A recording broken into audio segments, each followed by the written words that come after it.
So finally, with a heavy heart, we bid goodbye to Bangkok and our hotel, and we were on the way to Don Mueang International Airport, which is the DMK airport in Thailand, Bangkok I mean. And हमारी Thailand की flight वहाँ से Krabi के लिए थी, जो direct flight थी.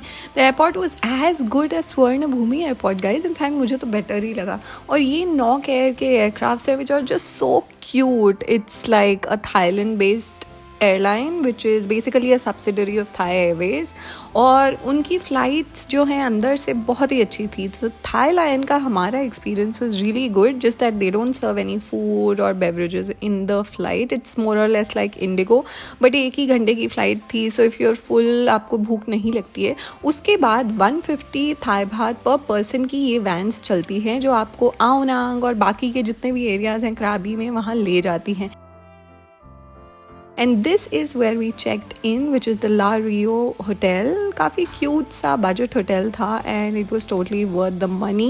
This is on the Ao Nang beach. Approximately 10 minutes की walk है हमारे इस resort से beach की ओर, and the room was so cute. Umbrellas, beach bag, ये सब वहाँ के सारे होटल्स प्रोवाइड करते हैं आपको, ताकि आप बीच पे जाके चिल कर सको और इसमें सारी चीज़ें रख सको. एक स्टैंडर्ड रूम था with a balcony, so a nice spacious bed with amazing view to the balcony. Basically the view was mountain view. 2 views थे, एक तो फ्रंट व्यू और एक माउंटेन व्यू. फ्रंट व्यू में बहुत बिल्डिंग्स, अपार्टमेंट्स, यही सारी चीज़ें, होटल्स दिख रहे थे. अपार्टमेंट्स नहीं, सॉरी, यहाँ कोई अपार्टमेंट्स नहीं है, होटल्स. तो मैंने प्रेफर करा कि हम माउंटेन व्यू लें ताकि हरियाली के एकदम क्लोज आप फील करें.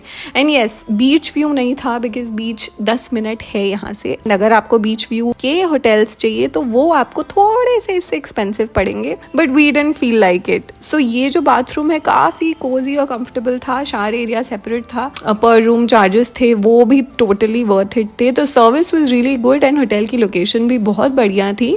हाय गाइस, तो we are finally going to Ao Nang बीच. हम आके चेक इन करके तैयार हो गए और यहाँ से 15 मिनट की वॉक है. एक्चुअली हमने ग्रैब ट्राई करा करने का, पर ग्रैब में ना टैक्सी मिल रही है और ना ही बाइक आ रही है. तो हमने सोचा what the hell, let's just walk, it's a nice sunny day. थोड़ी धूप सेक लेते हैं. एंड वैसे भी वॉक में जो मज़ा है वो गाड़ी में जाने में नहीं. तो हम 15 मिनट में पहुँच जाएंगे और उसके बाद हम देखते हैं वहाँ क्या सीन है आज का.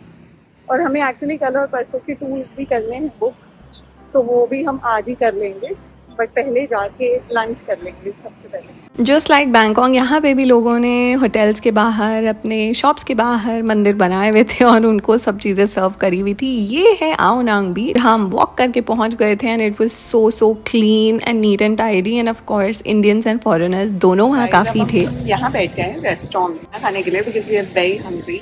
एंड उसके बाद हम लोग थोड़ा सनसेट वाइब्स आने के बाद बीच पे जाएंगे, बिकॉज अभी ऑनेस्टली बहुत धूप है. प्रॉब्लली 1 से 1.5 घंटे में जाएंगे. तब तक मैं आपको दिखा देती हूँ हम कौन से शैक में बैठे हैं. ये एक्चुअली एक शैक कम रेस्टोरेंट है. It's a very cute looking hut dome like structure. So let me just show you.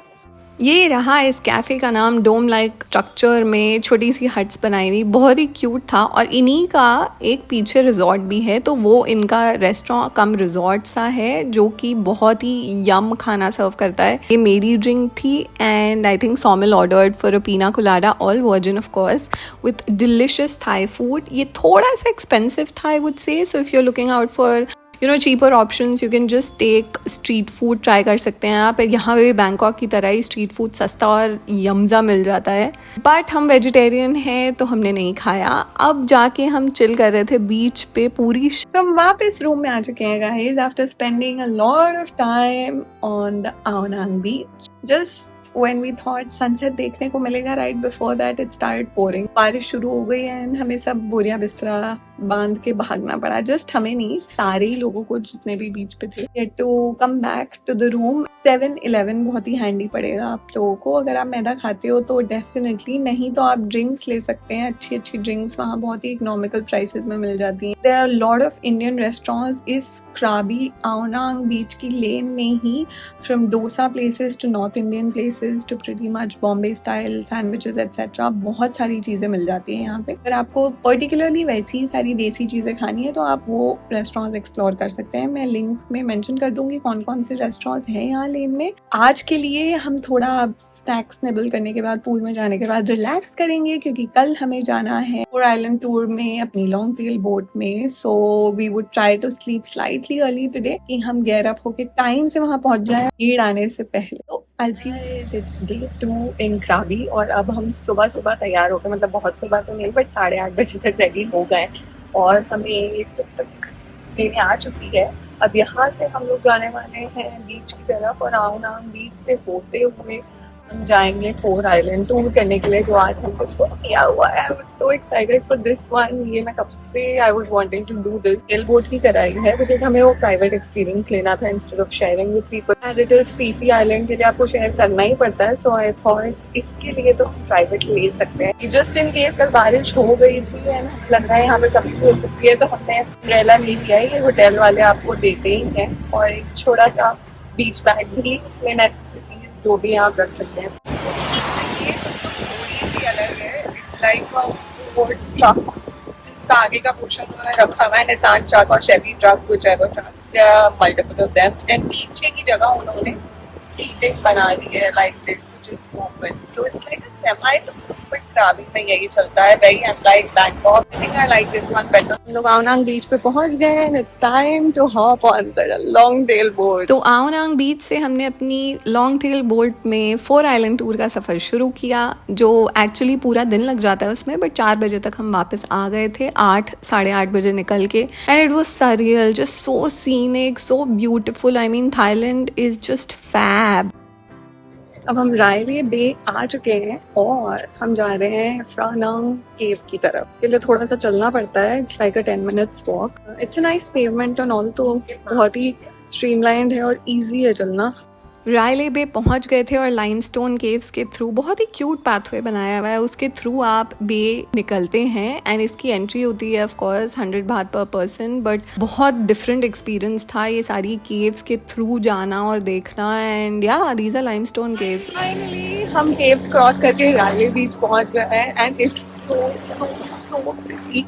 Like the water here and the sand is also super soft. इतना green पानी। I don't think मैंने India में तो किसी भी बीच पे देखा है। मैंने सुना है Andaman Nicobar islands are exactly like this. अब हम यहाँ पे थोड़ी सेल्फीज ले लेंगे। So for now, रायले बीच के ये सारे एक्सर्ट्स मैं आपको दिखा देती हूँ वीडियो फॉर्म।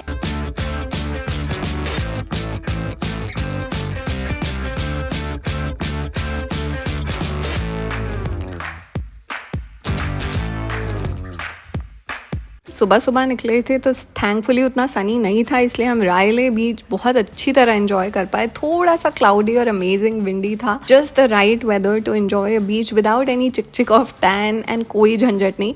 बट जैसा कि आप देख सकते हैं उतनी सुबह भी बहुत सारे लोग आ गए थे। And then we moved on to the next island which was the second island called the top island.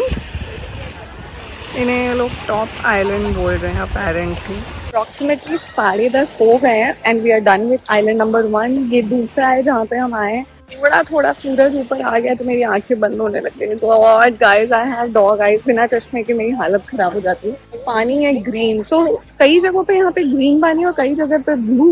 तो मैंने उससे पूछा कि रीजन क्या है, तो उसने कहा कि सैंड कवर्ड हो तो ग्रीन हो जाता है और अगर नीचे रॉक्स हो तो ब्लू हो जाता है। सो अब मुझे नहीं पता है कितना रीजन सच है, और आपको पता है तो कमेंट्स में बता दो। बट रायले बीच पे हम पानी के अंदर नहीं गए थे, but here we thoroughly enjoyed ourselves. We went inside the water, it was so clean and perfect temperature था। मतलब हमने सोचा अब यहाँ मौका नहीं छोड़ना चाहिए, और बाकी 3rd and 4th बेस के लिए भी हमें पानी के अंदर जाना था। बीच में आप देख सकते हैं ब्लू हो जाता है वाटर, ये चिकन आइलैंड था, और towards the Ponda bay which is like the 4th and last island. So guys, हम लोग लास्ट आइलैंड पे आ गए विच इज पोंडा आइलैंड। यहाँ पे अपना प्यार है, the water so green behind me and यहाँ पे स्नॉर्कलिंग और स्विमिंग करना भी अलाउड है, उन्होंने टाइम बनाया हुआ है वहाँ पे। एंड ये लास्ट एंड फाइनल आइलैंड है, इसके बाद टूर खत्म होगा। But oh god what an experience it was. अभी तक तो बहुत मज़ा आया, बस 2 मिनट बच गए, वो हम कर लें and then I think it'll be like the cherry on। ये जो लाइन से इसके आगे नहीं जाना है because that might be deep, इसके अंदर आप स्नॉर्कल कर सकते हो, स्विम कर सकते हो and all of that is allowed. Hi guys, हम लोग वापस आ गए और आप देख ही सकते हो कि हम कितने टैन है। मतलब मेरा पूरा फेस इतना SPF 100 लगाने के बाद भी जल गया है पूरा, but we totally loved it, it was totally worth it. हमने स्नॉर्कलिंग करी, मतलब आज काफी हाई टाइड है और इसलिए वो लोग एक पोर्शन के बाहर जाने के लिए मना कर रहे हैं, बट उस पोर्शन के अंदर भी the tides were so strong. Oh my God, I think अभी भी रेत लगी हुई है। आए हो तो आओ नांग से या किसी भी क्राबी के आइलैंड से 4 आइलैंड टूर तो डेफिनेटली बनता है। So it's totally worth it. अगर आपको करना है ये फुकेत से तो वो भी कर सकते हो, बिकॉज यहाँ पे एक्चुअली दोनों आइलैंड से ऑप्शंस हैं। हम यहाँ लैंड हुए थे इसलिए हमने यहाँ से करा, आप वहाँ से भी देख सकते हो। और वाह, मेरे कर्ल्स कितने बढ़िया हो गए पानी लगने की वजह से। बीची कर्ल्स, बीची वाइज। मैं पूरे स्ट्रेट बाल लेके आई थी यहाँ, ऑफ कोर्स इतने दिन स्ट्रेट रहे भी, बट मुझे पता था पानी टच करते ही मेरी स्ट्रेटनिंग गायब हो जाएगी और वही हुआ। सो एनीवे, इसने मुझे कोट किया 3500 for a private boat and I said, मैंने तो वीडियोस में और हर जगह सुन रखा है कि 2500 में जाते हैं, 35 तो नहीं बनता। तो उसने कहा वो 3-4-5 महीने पहले के प्राइसेस थे, अब हम 3500 ही लेते हैं।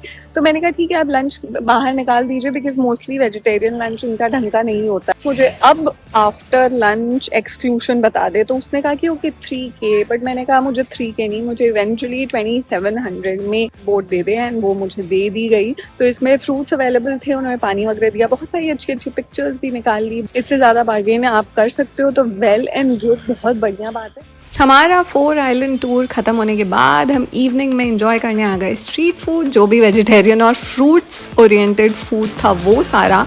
And trust me guys, it was a yum. And वो पूरी लेन जो बीच की लेन है, आओनांग बीच की लेन, सारी मार्केट्स और शॉप्स लिट। तो हम लोग अभी रात को निकले हैं डिनर के लिए और हमें कल का क्रूज भी प्लान करना है, तो उसके लिए मुझे बुकिंग भी करनी है। और हम जा रहे हैं अभी टेस्ट का पूछने भी, RT-PCR कराना पड़ेगा। कितने का है मैं आपको बताती हूँ, और फिर वो अपलोड करना है। सो दोनों चीज़ें करते हैं। RT-PCR टेस्ट कंपलसरी था, तो हम दोनों ने करवाया, विच वॉज फॉर 2400 बात ईच। काफ़ी एक्सपेंसिव इंडिया के स्टैंडर्ड्स के हिसाब से, बट कंपलसरी है तो आप क्या ही कर सकते हो।